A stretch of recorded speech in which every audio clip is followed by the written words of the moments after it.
Hello mga kabayans, what's up? This is Mr. Rio once again. So sa last video ko po pinakita ko po sa inyo ang ginawa ng BSP na pagbibenta ng gold reserve ng Pinas at yung promotion ni General Diwata Overlord.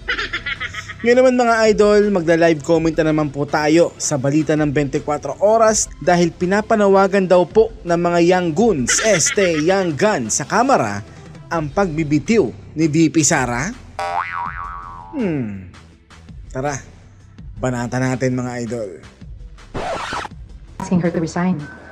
Kung hindi na po siya interesado sa kanya po duties and functions as the Vice President, we can ask the Vice President to step down. Wow naman boy. Sino ka para mag-suggest na mag-step down na si VP Sara? Who the F is this guy? May utak ba kayo? Di ba sinabi niya ni VP Sara na kayo na ang bahala sa budget niya, di ba? Tama. Eh ba't nagpipilit pa kayo? Yung OP nandun ba si Bangag nung inaprubahan nyo ang budget niya? Di ba wala? Oh, ba't si VP Sara kailangan talagang present siya? Di ba? Hindi gagawa ng mga to. Mula sa mga bagito ng kamera lumabas ang panawagang Bagito? Bagito ba yung mga yan? Ah, okay. Sabi nyo eh. Sara resign. Kasunod yan ng hindi pagharap ni Vice President Sara Duterte sa deliberasyon ng plenaryo sa budget ng Office of the Vice President. Kahapon dapat isasalang sa plenaryo ang OVP budget pero hindi na dumalo ang Vice Presidente na nagpasabing ipinapaubaya na niya sa mga mambabatas ang kahihinatnan ng budget ng OVP. Yun naman pala eh. Di ba? Hindi pa rin ba malinaw yung sa inyo mga boss? Ipinapaubaya niya na sa inyo ang budget ng OVP. Oh, baka puro kayo syunga dyan sa kamera na di makaintindi ng statement na yun ha. Naktanto ko talaga oh.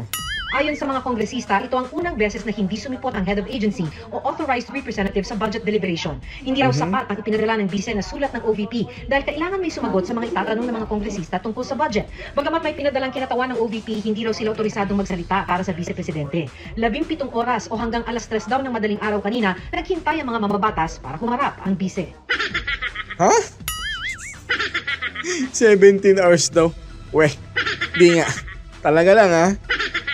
Ang drama nyo sa buhay mga boss. E di magsumbong kayo kitang balos-los. Pinagsasabi ng mga to. Kung ganyan po, it shows that she's not interested with her duties and functions as the Vice President of the Philippines. How come, boss? How come? Paano mo nasabi, ha? Ano bang trabaho ng Vice President? Can you please elaborate? Di ba usually spare tire lang naman ang posisyon na yan? Di ba parang designated survivor na pag may nangyaring masama kay Bangag siya ang papalit, di ba? Tama. Sinasabi mo. Kung tutuusin niya, wala naman siyang dapat gawin eh, maghihintay lang siya. Pero dahil siya ang next in line na maging presidente ng ating bayan, aba dapat lang na may gawin siya. Di ba? Kaso, hindi niyo binigay ang budget na kailangan niya, di ba? E di mas talong wala na siyang magagawa. So good job sa inyo mga hinayupa kayo. Okay? Nagsasabi ng taon to. Kasi nakikita natin hindi naman po siya dumadalo sa mga pandinig dito po sa Kongreso. So ano po ibig sabihin nito? Alam mo kung anong rason boy? Sabihin ko sa'yo para ma-refresh ang memory mo. Ha? Imagine nasa hearing kayo ng OVP budget proposal for 2025. Na hindi na nagre-request ng confidential funds. Pero ang mga questions nyo, puro about sa issue ng confidential funds niya in the past years. Hindi ho ba very inappropriate yun? Tama. Diba? Talagang nakakapikon yung ganun. Kahit ako di ako pupunta dyan kung puro ganun yung banat nyo. Diba? At saka alam ko nasa Korte Suprema na yung issue na yan. Tama. So, hindi niya na dapat ipaliwanag yan sa inyo. Ano kayo? Feeling nyo Korte Suprema kayo? Hello? Diba? Sabi ng old-timer na si House Ha? Old-timer? Oh, ba't kasama yan sa mga young guns? Young guns. Sa bagay, mukha naman siyang young. Mukhang baby. Patubo pa lang ang buhok sa bandang harapan ng ulo niya no?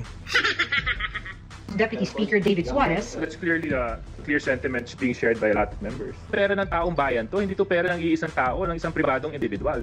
These are funds, these are public funds that have to be properly explained, have to be properly determined how they were used and how they are planned to be utilized for the succeeding year. Ang tanong, Kayo ba, in-explain nyo ba kung saan nyo ginagamit ang mga pondo nyo? Di ba hindi?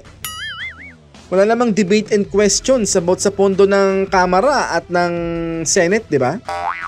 So stop being a hypocrite. Okay?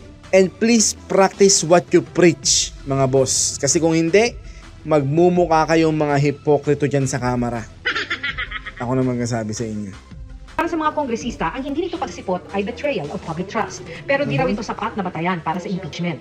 When an official who is supposed to appear before the House and defend his or her budget fails to do so, to an extent, betrayal po of public trust yun. And you have to consider the degree of the public trust that has been betrayed. But just to be purely technically po, it is in a way betrayal of public trust. But whether it would amount to impeachment, masyadong nalain naman po yun. Wow. O, di ba? Biglang urong-sulong sila no? Pero takot din silang mabatikos na mga solidong supporter ni VP Sara no?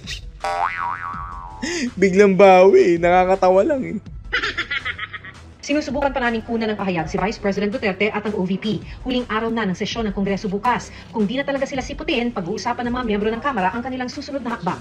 Kung meron pong mga ganito na ahensya ng gobyerno, well, definitely, hindi po kami papa-apekto.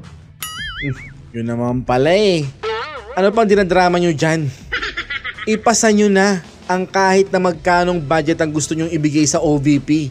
Sige na, iya pa kayo Yun naman talaga ang plano nyo para walang magawa si VP Sara, di ba?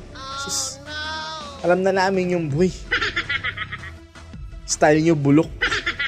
Dahil it is our constitutional mandate to pass the budget on time. Para sa GMA Integrated News, Maki Pulido nakatutok, 24 oras. Nilinaw naman ang Office of the Vice President na hindi nila pinaghintay ang mga kongresista ng 17 oras. Tinawag pa nila itong fake news. Noong September 16 pa lang daw, alam na nila na daw so Representative Zia Adjong na pinaubayan na ng bise sa Kamara ang deliberasyon sa hinihinging budget. Imagine that, September 16 pa lang pala, alam nyo na hindi sisipot si VP Sara naghintay pa kayo ng 17 hours. Ano ba yun? Pucha, ang daming kaartihan at drama sa katawan ng mga taong to no? Kadiri sa kaartihan ng putragis. Kadiri sa kaartihan ng putri. Kadiri sa kaartihan ng putya. Nakasaad daw ito sa sulat ng OVP sa mambabatas. Sa pahayag ng OVP, wala namang naging tugon tungkol sa pagsabi ng ilang mambabatas na tila hindi na interesado sa trabaho ang vice-presidente at sa posible nilang paghiling ng kanyang pagbibitiw. Di wow, di ba? Ba't kailangan pang sabihin kasi ni VP Sara obvious naman na ang ginagawa niya ay pinoprovoke niya ang mga kalaban niya sa politika na i-impeach siya. Di nyo ba nagigets mga boss? Ang hihina naman pala ng mga kokote nyo no? Ang sabihin ko sa inyo, nakikita ko dito mga idol hinahamon ni VP Sara ang mga to na i-impeach siya. Kaya she stand firm in front of these crocodiles in the House of Representatives. Malinaw mga idol ang galawan ni VP Sara. Ako na magsasabi sa inyo. Pinupush kayo ni VP Sara na gawin yung move na magpapahamak sa inyong lahat. So mag-isip-isip kayo. Because when you guys make that move, that is going to be your biggest mistake in your lives. Ako na magsasabi sa inyo. So good luck sa chess Game of Thrones with VP Sara. Yun na lang ang masasabi ko sa inyo. Good luck sa inyo.